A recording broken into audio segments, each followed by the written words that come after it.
राम राम, जय छत्तीसगढ़। आप सबका मेरे YouTube चैनल सत्य साक्षात्कार में हार्दिक अभिनंदन एवं स्वागत है। आज मकर संक्रांति है और हमारे सिख भाई पंजाबी भाइयों का लोहड़ी का त्यौहार है। पोंगल का भी त्यौहार कल मनाया गया। आप सभी देशवासियों को मैं ढेर सारी शुभकामनाएं एवं बधाई देता हूं और आप सबसे विनम्र अपील करता हूं, अनुरोध करता हूं कि मेरे चैनल को आप लगातार सब्सक्राइब करते रहेंगे, शेयर करते रहेंगे। देखिए, आज मैं छत्तीसगढ़ में जो 11 लोकसभा की सीटें हैं उसकी संभावनाओं पे आप सबके सामने मैं कुछ तथ्य और कुछ बातें रखना चाहता हूं। ये देखिए, आकलन और विश्लेषण पूर्ण रूप से तो मैं नहीं कह सकता, क्योंकि भारतीय जनता पार्टी पिछले चुनाव में पूरे 11 के 11 नए चेहरे उतारी थी। उनमें से 9 चुनाव जीते और जो 2 हारे थे वो भी कोई बहुत बड़ी हार नहीं हारे थे। आज भारतीय जनता पार्टी की सरकार है। 2019 में थंपिंग मेजॉरिटी के साथ कांग्रेस की सरकार बनी थी, 67 सीट आई थी। उसके बाद भी लोकसभा में बहुत ही ऐतिहासिक एवं शानदार प्रदर्शन रहा था भारतीय जनता पार्टी का। सरकार अगर नहीं भी आती, मान के चलिए आप, तो भी मैं यही बात बोलूँगा जो मैं सरकार आने के बाद बोल रहा हूँ। लोकसभा का चुनाव का विधानसभा के रिजल्ट से कोई लेना देना नहीं है। आप मान के चलिए, छत्तीसगढ़ में जब से छत्तीसगढ़ राज्य बना 4, 9, 14, 19 एक सीट बस हारी थी। 11 में बीजेपी और 2019 में 2 सीट हारी। मतलब लगातार मोदी लहर या भाजपा का जनाधार लोकसभा में बना हुआ है। आज की स्थिति क्या है? आज भारतीय जनता पार्टी में इतनी लंबी कतारें हैं सांसद की टिकट मांगने की कि उनको ये लगता है कि सिर्फ टिकट बस पालो। आप टिकट पालो, चुनाव प्रचार में भी मत जाओ, पॉम्पलेट भी मत बांटो, कुछ भी मत करो। आपका सांसद बनना तय है, सरकार बनना तय है। हो सकता है लॉटरी खुल गई तो आप मंत्री बन जाओगे। इसलिए इतनी ज़्यादा लाइन है, इतने नए चेहरे टिकट मांग रहे हैं कि मैं आपको क्या बताऊं। इसीलिए मैं आज की जो वीडियो बना रहा हूं उसको मैं विश्लेषण और आकलन ना बोल करके मैं संभावनाओं पे बात करना चाहता हूं। देखिए, आप पहले मैं एक सीट का संक्षिप्त में बताता हूं, फिर एक बहुत शानदार, इतना शानदार समरी आपको बताऊंगा, तो लास्ट तक आप मेरे इस वीडियो पे बने रहिएगा। शुरुआत करते हैं आपका बस्तर से। मैं बस्तर और सरगुजा को बहुत ज़्यादा दोनों क्षेत्र से लगाव रखता हूं, क्योंकि मैं प्रकृति प्रेमी हूं, जंगल का प्रेमी हूं और मेरे को शुद्ध हवा, ऑक्सीजन, हरे पड़े पेड़ पौधे और पहाड़ अति प्रिय लगते हैं। कुछ लोग बोल सकते हैं कि हसदेव के मामले में आपकी क्या राय है? देखिए, जंगल तो कटना ही नहीं चाहिए, ये मान के चलिए आप। उसके जंगल ना काट के दूसरा रास्ता अपनाना चाहिए। लेकिन दूसरी तरफ लाइट, पानी है, बिजली आएगा कहाँ से? आज भी लगभग 90-95% बिजली कोयला से ही आता है। जितने कोयले आज हिंदुस्तान में उत्पादन होते हैं, खनन होते हैं, वो भी कभी जंगल थे, वो भी कभी पहाड़ थे, ये मान के चलिए आप। और जहाँ तक मेरे को मालूम है, कांग्रेस की सरकार ने इसका परमिशन दिया, कांग्रेस की सरकार ने प्रस्ताव पारित किया, कांग्रेस की सरकार ने इसका आदेश जारी किया, वन विभाग कटाई का आदेश दिया। आप सबको पता है, इस विषय पे जरूर मैं कभी न कभी बात जरूर करूंगा। लेकिन आप हर सबको बिजली चाहिए, तो कोयला क्यों नहीं चाहिए? बिना कोयले के बिजली कैसे बनेगी? प्रश्न ये उठता है। तो क्या और कोई रास्ते हैं क्या? इस पे बात करूंगा। शुरुआत करता हूं मैं बस्तर से। मां दंतेश्वरी की कृपा से आप मान के चलिए, बस्तर बहुत तेजी से आगे बढ़ रहा है और नक्सलवाद समाप्ति की ओर है। बस्तर में मैं आपको बता दूं, बहुत ज़्यादा क्या बोलते कांग्रेस के लिए संभावनाएं मेरे को नहीं दिखती आज की स्थिति में। हालांकि यहाँ पे दीपक बैस जी सांसद हैं। कांग्रेस के बारे में मैं बता चुका हूँ, अभी मैं भाजपा के बारे में बताऊंगा। मेरे पास जो खबर आ रहा है कि एक अपने डीआईजी हैं कश्यप साहब, वो बस्तर सीट के लिए बहुत ज़्यादा इच्छुक और उनकी संभावनाएं बहुत तेज़ी से बन रही हैं। क्या लाल लोचन कश्यप, शायद, अगर मैं कंफर्म नहीं हूँ तो, कंफर्म हूँ तो यही नाम है, डीआईजी हैं। और जो भारतीय जनता पार्टी चित्रकूट में जीती है उसमें बताया जाता है कि इनका भी बहुत बड़ा योगदान रहा है। दूसरा, आपको पता है कि स्वर्गीय शहीद भीमा मंडावी जी की पत्नी को टिकट नहीं दिया गया। एक बड़ी दावेदार ओजस्वी मंडावी जी, वो खुद हैं बस्तर लोकसभा से। देखिए, बस्तर से ही प्रदेश अध्यक्ष बने हैं, शानदार कार्यकर्ता, कर्मठ कार्यकर्ता, पार्टी के लिए पूरी ताकत झोंकने वाले किरण देव जी, इनकी राय बहुत ही महत्वपूर्ण रहेगी, खासकर बस्तर को लेकर किरण देव जी की और केदार कश्यप जी की और कुछ हद तक विक्रम मुसंडी जी की। तो ओजस्वी मंडावी जी, लाल लोचन कश्यप जी, और जो ईसाई मिशनरी के खिलाफ जबरदस्त लड़ाई लड़े सलाम साहब, जो जिला अध्यक्ष हैं नारायणपुर जिला के, रूप साहब सलाम, ठीक, वो भी एक प्रबल दावेदार हैं। पार्टी उनको भी टिकट दे सकती है। दिनेश कश्यप जी को टिकट दी थी पार्टी, लेकिन मेरे को नहीं लगता कि मोदी जी कह रहे थे परिवारवाद पनपेगा या बढ़ावा देगा। तो यही 3-4 नाम, कोई भी और भी नए नाम आ सकते हैं।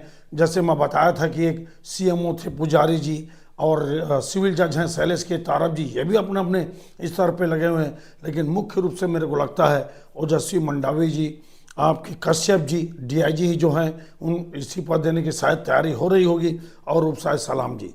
अब आइए आप कांकेर, ये भारतीय बहुत टफ सीट आज की स्थिति में। अगर देखिए, टफ मैं इसलिए बोल रहा हूँ, कहीं कोई चुनौती नहीं है भारतीय जनता पार्टी को। 11 सीटों पे मान के चलिए, लगभग 11 की 11 सीटें ये माना जा रहा है लोगों के द्वारा। और मेरे को भी लगता है कि भारतीय जनता पार्टी जीत जाए तो को बहुत आश्चर्य मत करिएगा आप, लेकिन कांग्रेस के प्रत्याशी आने के बाद मैं स्पष्ट आकलन करूंगा 11 के 11 सीटों पे कि कौन जीत रहा है, कौन हार रहा है। अब देखिए आप कांकेर में बालोद जिला की तीनों सीट कांग्रेस जीत गई है। आपका भानु प्रतापपुर कांग्रेस जीती, कांकेर लगभग बराबर था, भले 16-19 वोट से बीजेपी जीती। आपकी चतुष्कोणीय मुकाबला में विक्रम मुसेंडी जी जीते, वो भी एक प्रबल दावेदार हैं विक्रम मुसेंडी जी, वो सांसद रह चुके हैं, मंत्री नहीं बनाए गए। लेकिन मेरे को लगता है कि 2-3 विधायकों पे चर्चा बहुत ज़्यादा चल रही, मैं आपको संक्षिप्त में बताऊंगा। और उसके अलावा कांकेर से आप मान के चलिए सतीश लाठिया जी जो जिला अध्यक्ष हैं, वो प्रबल दावेदार हैं। आपके भानु प्रतापपुर से एक रिटायर्ड इंजीनियर एनएमडीसी के परमानंद तेता जी, इनका पूरा परिवार पढ़ा लिखा है, ये भी एक प्रबल दावेदार हैं। पूर्व जिला पंचायत सदस्य युवा नेता हेमंत ठाकुर जी जो एसटी मोर्चा के नेता हैं, वो भी एक प्रबल दावेदार हैं। सुमित्रा मारकोले जी, देखिए आप, इनको टिकट मिलने की बहुत संभावना थी कांकेर से, लेकिन इनको टिकट नहीं दिया गया। मेरे को लगता है कि एक महिला होने के नाते अगर अनिला भेड़िया जी कांग्रेस से लड़ती, जैसा मैं नाम बताया था, अंबिका मरकाम जी या सावित्री मंडावी जी लड़ती हैं, तो कहीं सुमित्रा मारकोले जी बीजेपी से कांकेर ना जाए, देखेगा बड़ा जोरदार। लेकिन विधानसभा को आधार में अगर मानोगे आप तो कांकेर बीजेपी के लिए टफ सीट है। लेकिन फिर मैं बोल रहा हूं कि मोदी लहर निश्चित रूप से हिंदुस्तान में चल रहा है, कहीं कोई दो राय नहीं है। और अपोजिशन बहुत बटा हुआ है, आपसी फूट, आपसी लड़ाई, उनकी बयानबाजी, सनातन और हिंदू धर्म के खिलाफ लगातार टिप्पणी करना और पूरा भारत और पूरी दुनिया का राममय होना, ये विपक्ष को कमज़ोर करता है। और पुराने अतीत, मैं फिर बोला, फिर उस पर आऊँगा मैं, मेरे पुराने वीडियो आप जरूर सुनिएगा। तो ये हुई कांकेर की बात। महासमुंद, देखिए महासमुंद में भारतीय जनता पार्टी के पास बड़ा कद काठे के नेताओं का टोटा है, मान के चलिए आप। यहाँ पे चुन्नीलाल साहू जी एमपी हैं, प्रबल दावेदार हैं, कहीं उनके खिलाफ कोई एंटी इंकम्बेंसी नहीं है। पूर्व सांसद जिनकी टिकट कट गई थी चंदूलाल साहू जी, खुद भी टिकट इच्छुक है, बिल्कुल वो चाहते ही हैं, क्यों नहीं चाहेंगे। जोगी जी को चुनाव हराए थे आप मान के चलिए, चंदूलाल साहू जी वो भी लगातार सक्रिय हैं, वो टिकट मांग रहे हैं। क्या अजय चंद्राकर जी जो बड़े कद के नेता जिनको मंत्री नहीं बनाया गया, क्या वो चुनाव लड़ सकते हैं महासमुंद से? एक दमदार नाम अजय चंद्राकर जी का आ सकता है। लेकिन अगर अजय चंद्राकर जी लोकसभा चुनाव लड़ते हैं तो धमतरी जिला में फिर भाजपा वैसे भी 2 सीट हारी है, फिर धमतरी जिला में भाजपा के पास उस कद काठी का नेता बचता नहीं है अजय चंद्राकर जी। उसके अलावा आप मान के चलिए साहू समाज से और भी कुछ नाम आ सकते हैं, आपका चुन्नीलाल साहू जी, चंदूलाल साहू जी, राजेश साहू जी जो गरियाबंद जिला का अध्यक्ष है, आरएसएस बैकग्राउंड से आते हैं, श्वेता शर्मा जी आपका पूरे गरियाबंद जिला अध्यक्ष रह चुकी हैं, ये भी लगातार अपने क्षेत्र में, हालांकि पूरे लोकसभा में सक्रिय नहीं है लेकिन अपने अपने इलाकों में ये सक्रिय हैं। इस तरह से जो 3, 4, 5 नाम हैं ये प्रमुख दावेदार लगते हैं। कोई नया नाम बिल्कुल आ सकता है, देखिए नए नए चेहरे उतरे थे पिछले चुनाव में, लेकिन अभी मैं सिर्फ संभावनाओं पे बात कर रहा हूँ। मैं रायपुर को लास्ट में बताऊंगा। अब आइए दुर्ग में।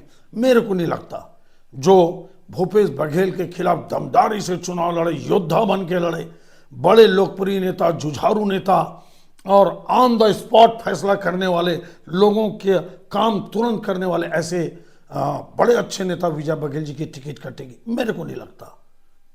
अगर कटती है तो क्या यहाँ पे भी महिला जो जिला पंचायत सदस्य है हर्षा चंद्राकर जी, उनको टिकट दिया जा सकता है क्या? या सरोज पांडे जी? देखिए सरोज पांडे जी की निगाह रायपुर, दुर्ग और राजनांदगांव और कोरबा, ये 4 सीटों पे है, लेकिन मेरे को नहीं लगता कि वो दुर्ग से लड़ना चाहेंगे, हालांकि वहाँ से पूर्व सांसद रह चुकी हैं। तो दुर्ग में मान के चलिए मेरे को नहीं लगता कि विजय बघेल जी की टिकट कटेगी। राजनांदगांव संतोष पांडे जी हैं, बड़े मानस मर्मज्ञ हैं, रामचरित मानस के जानकार हैं, राम भक्त हैं और बड़ा धार्मिक व्यक्ति हैं। क्या उनको रिपीट करेगी भारतीय जनता पार्टी? मेरे को लगता है कि अभिषेक सिंह कहीं प्रबल दावेदार ना बन जाए। आपके पूर्व में सांसद थे, 3.5 लाख से चुनाव जीते थे, उनकी टिकट काट दी गई थी। एक प्रबल दावेदार अभिषेक सिंह जी हैं, मान के चलिए आप। एक गोपाल साहू जी हैं जो आपके पंडरिया से टिकट मांग रहे थे, आपके भारतीय जनता पार्टी में पदाधिकारी हैं, साहू समाज के भी नेता। ये भी एक दावेदार हैं राजनांदगांव लोकसभा से, लेकिन साहू समाज से एक ही टिकट मिलेगी। अगर महासमुंद साहू समाज मिल गई तो राजनांदगांव नहीं मिलेगी, ये आप मान के चलिए। वैसे भी राजनांदगांव बड़ा टफ सीट है विधानसभा के हिसाब से, मान के चलिए आप। मतलब बहुत आसान सीट नहीं है, लेकिन मेरे को लगता है कि यहाँ पे यही नाम मेरे को दिखते हैं। आपका अभिषेक सिंह जी, आपका संतोष पांडे जी फिर से रिपीट हो सकते हैं, गोपाल साहू जी, 1-2 नाम शायद और आ सकते हैं। देखिए मेरे ध्यान में नहीं है, लेकिन मेरे को लगता है कि आ सकता है कोई नाम भारतीय जनता पार्टी का राजनांदगांव से, जिसको डॉक्टर रमन सिंह जी चाहेंगे। अब आप आइए बिलासपुर। बिलासपुर में देखिए आप धर्म कौशिक जी मंत्री नहीं बने, आपके अमर अग्रवाल जी मंत्री नहीं बने, यहाँ पे सिटिंग एमएलए रजनीश सिंह जी की टिकट काटी गई। देखिए आप, मेरे को लगता है प्रबल दावेदार रजनीश सिंह जी हैं, मिले या ना मिले अलग बात है। क्या धर्म कौशिक जी अमर अग्रवाल को भी लड़ाया जा सकता है क्या? लेकिन फिर इनके लड़ने के बाद वापस विधानसभा सीट जीतना उतना आसान भारतीय जनता पार्टी के लिए नहीं रहेगा। डॉक्टर विनोद तिवारी जी भी यहाँ पे प्रबल दावेदार थे। एक नाम आपको बता रहा हूँ मैं, निर्वाद नेता जो एबीवीपी युवा मोर्चा से लेकर शानदार राजनीति करता, जिसके संबंध समाज के हर वर्ग से हैं, किशोर राय जी। युवा मोर्चा में प्रदेश महामंत्री थे, लगातार काम कर रहे हैं, मेयर थे, बड़े लोकप्रिय नेता हैं, समर्पित कार्यकर्ता हैं। भाजपा मतलब भाजपा। किशोर राय जी एक प्रकार से मैं मान सकता हूँ ओबीसी वर्ग से भी आते हैं, इनको टिकट मिल सकता है। बाकी आपको मैं बता चुका हूँ कि रजनीश सिंह जी, धर्म कौशिक जी, अमर अग्रवाल जी या और कोई बड़ा नाम आ सकता है इस क्षेत्र से। जूदेव परिवार भी यहाँ से लड़ा है, आपके प्रबल प्रताप जूदेव जी बहुत कम वोट से हारे कोटा से, लेकिन मेरे को लगता है कि कोरबा की सीट जूदेव परिवार चाहेगा, चाहे प्रबल प्रताप सिंह जी हो या पूर्व राज्यसभा सदस्य बड़ा सौम्य बड़ा सरल नेता रणविजय सिंह जी जूदेव, ये भी एक प्रबल दावेदार आपके हैं। जो कोरबा की लोकसभा की सीट है, इसमें कोरिया मतलब सरगुजा संभाग की जो कोरिया की 3 सीट है, ये कोरबा में आती है। और आप मान के चलिए यहाँ पे महंत जी का बड़ा दबदबा है, इतना आसान नहीं होगा। सरोज पांडे जी भी कोरबा के लिए मेरे को लगता है, क्योंकि देखिए आप स्वर्गीय करुणा शुक्ला जी को बलौदा बाजार से ले जाकर लड़ाया गया था आपका उस समय कोरबा सीट से, उस समय जांजगीर था, फिर कोरबा बना, वहाँ से वो जीती थी। तो मान के चलिए सरोज पांडे भी एक प्रबल दावेदार कोरबा से हो सकती हैं, क्योंकि अगर जूदेव परिवार को अगर पार्टी नहीं देती है तो मेरे को लगता है कि ऐसे ही कुछ नाम आ सकते हैं। जोगेश लांबा जी जो मेयर रह चुके हैं, वो भी एक प्रबल दावेदार हैं, वो विधानसभा की टिकट नहीं मांगे। तो इस प्रकार से देखिए आप बिलासपुर कोरबा सुरक्षित सीट जांजगीर, गोहरामज गले जी सवाल ही नहीं, सौम्य चेहरा, सरल चेहरा, बड़ा अच्छा नाम। लेकिन क्या कमला पाटिल जी जो पूर्व में सांसद थे, जिनका टिकट काट के गुहाराम जी को दिया गया था, तो ये सुरक्षित सीट है। भारतीय जनता पार्टी उसमें नया प्रयोग भी कर सकती है। लेकिन कमला पाटिल और गुहाराम अजगले जी के बीच में, और एक युवा नेता और है जो विधानसभा टिकट मांग रहा था, वो भी पाटिले है, इन्हीं के परिवार से आता है। मैं नाम मेरे को बिल्कुल मैं भूल रहा हूँ, मैं माफ़ करिएगा। जो सरपंच और जनपद सदस्य की राजनीति कर रहा है, एक नया नाम, वो भी हो सकता है, डॉट हॉर्स, वो भी हो सकता है। अब आप आइए रायगढ़ और सरगुजा। देखिए, किसी को भी टिकट मिले, गोमती साय जी एमएलए बन गई, क्या उनको टिकट देंगे? मेरे को नहीं लगता कि भारतीय जनता पार्टी, अभी मैं संक्षिप्त में बताता हूँ कि अपने सांसदों को फिर से विधानसभा लड़ाइए। गोमती साय जी हैं, और आपके यहाँ पे पुष्पा सिंह जी हैं, आपके गणेश राम भगत जी भी रायगढ़ से चाहते, क्योंकि जसपुर का जो इलाका है, गणेश राम भगत जी वनवासी कल्याण आश्रम से आपके जुड़े हुए हैं, आप मान के चलिए। इसके अलावा आपको बता रहा हूँ मैं, बहुत ज़्यादा मैं इस बारे में आपको नहीं बता सकता रायगढ़ की स्थिति के बारे में, क्योंकि गोमती साय जी, गणेश राम भगत जी, और एक चिंतामणि जी के भाई हैं गोविंद राम भगत जी, ये भी अगर चिंतामणि जी को टिकट नहीं मिली सरगुजा से, वो सरगुजा से मांग रहे हैं टिकट, ध्यान रखिए आप। सत्यनारायण सिंह जी जो शिव प्रताप सिंह जी के बेटे हैं, प्रबल दावेदार हैं। पुष्पा सिंह जी के जो नाम लिया वो सरगुजा से टिकट मांग रही हैं, पूर्व में जनपद अध्यक्ष रह चुकी, बड़ा अच्छा बैकग्राउंड है। दीप नारायण सिंह जी जनपद सदस्य हैं, इनके मामा, इनके चाचा, इनका पूरा परिवार आरएसएस से जुड़ा हुआ एमएलए रह चुके हैं। सरगुजा में तो बहुत सारे नाम हैं, आपको मैं ईमानदारी से बता रहा हूँ, बहुत शानदार लड़ाई है।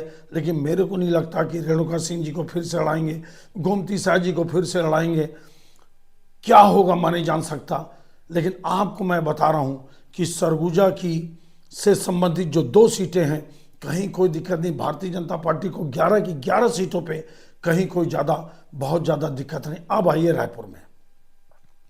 रायपुर में प्रबल दावेदार आपको मैं बता रहा हूं, देवजी भाई पटेल, जिनको टिकट नहीं दिया गया, संजय श्रीवास्तव जी, और आपको मैं बता रहा हूं टिकट मांगने में लंबी लाइन है, जिला पंचायत के अध्यक्ष रह चुकी लक्ष्मी वर्मा जी, ये भाजपा की उपाध्यक्ष हैं, ये भी पूरी ताकत से भिड़ी हुई हैं। उनको लगता है, लेकिन इनका पेच फंसेगा कि अगर विजय बघेल जी मनवा कुर्मी से दुर्ग से लड़ते हैं तो फिर रायपुर सीट में कैसे वो लड़ सकती है, कैसे पार्टी उनको एडजस्ट करेगी, ये देखने वाली बात रहेगी।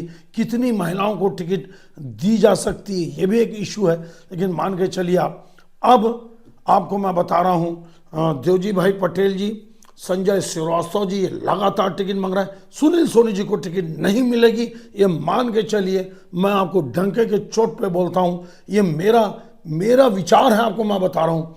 वो अपना छाप बिल्कुल नहीं छोड़ पाए लोकसभा में, जैसे तैसे उनका 5 साल निकल गया। मान के चलिए उनको टिकट नहीं मिलेगा, पार्टी उनको संगठन में कहीं और एडजस्ट कर सकती है, वो एक अलग बात है। अब आप क्या बोलता है संक्षिप्त में देखिए, आप जो मैं आपको बोला था बहुत शानदार, आपको मैं समरी बताऊंगा। बृजमोहन अग्रवाल जी रायपुर, केदार कश्यप जी कांकेर हैं, वो लोकसभा उनका क्षेत्र आता है बस्तर, लेकिन कांकेर क्षेत्र में भारतीय जनता पार्टी के पास एक दमदार आदिवासी नेता के रूप में शिव केदार कश्यप, विक्रम उसेंडी जी, अजय चंद्राकर जी, सरोज पांडे जी, रामचरण नेताम जी, क्या उनको सरगुजा से शिफ्ट किया जा सकता है रामानुजन से, मतलब लोकसभा के लिए? और आपका मैं सरोज पांडे नाम बताया, विजय बघेल जी, ये जो नाम है, आप अमर अग्रवाल जी, लेकिन अगर बृजमोहन अग्रवाल जी को टिकट मिलेगी तो फिर अमर अग्रवाल को कैसे मिलेगी? मेरे को नहीं लगता। क्या भारतीय जनता पार्टी बृजमोहन अग्रवाल जी का उपयोग लोकसभा के रूप में केंद्र में ले जाकर कर सकती है क्या? रायपुर दक्षिण में किसी और को लड़ा के देखिए, ये जबरदस्त संभावनाएं हैं, आप मान के चलिए। लेकिन वापस विधानसभा चुनाव जीतना भारतीय जनता पार्टी के लिए उतना आसान नहीं है जितना बहुत आसान लोकसभा चुनाव जीतने के लिए है। ये एक मेरा एक संक्षिप्त एक संभावनाएं आपको मैं बताया भारतीय जनता पार्टी के लोकसभा के कैंडिडेट का। लेकिन आपको मैं बता रहा हूं जोरदार चुनाव होगा हिंदुस्तान में, मेरा ध्यान रखिएगा, आप सुनते रहिएगा मेरे चैनल को। मैं पूरे 543 सीटों के बारे में आपको बताऊंगा, कोशिश करूंगा कि मैं सटीक विश्लेषण, सटीक आकलन बता सकूं पूरे हिंदुस्तान के 543 लोकसभा का, सभी स्टेटों का, ये छत्तीसगढ़ का, ये जो मैं संभावना आपको बताया, इसमें 2-3 नाम हो सकते हैं, छूट जाए, जैसे आपका कुछ नाम हो सकता है कि नए आ जाए। आप ध्यान रखिएगा, देखते जाइएगा क्या हो सकता है। लेकिन आपको मैं फिर बोल रहा हूँ, मज़ेदार चुनाव होगा। आपको एक नाम मैं बता नहीं पाया बिलासपुर के लिए, लखन साहू जी, बड़ा शानदार नेता, उनकी टिकट कटी थी, मान के चला, इनकी टिकट काट के अरुण साहू जी को टिकट दिए थे बिलासपुर से। प्रबल दावेदार हैं, लोकप्रिय नेता हैं, शानदार हैं। आपको बता रहा हूँ, ये भी, इनको भी टिकट मिल सकता है। अगर महासमुंद साहू समाज से नहीं मिला तो मान के चलिए बिलासपुर से भी साहू समाज का प्रत्याशी चुनाव लड़ेगा। फिर लखन साहू की दावेदारी आपकी जोरदार बनती है। ये मेरा आकलन विश्लेषण, ये मेरी संभावना आपको कैसे लगी आप जरूर बताइए। मेरे चैनल को सब्सक्राइब करते रहिए, लाइक और शेयर पूरे हिंदुस्तान में करते रहिए। आप सबका बहुत बहुत धन्यवाद। जय हिंद, जय छत्तीसगढ़, जय श्री राम।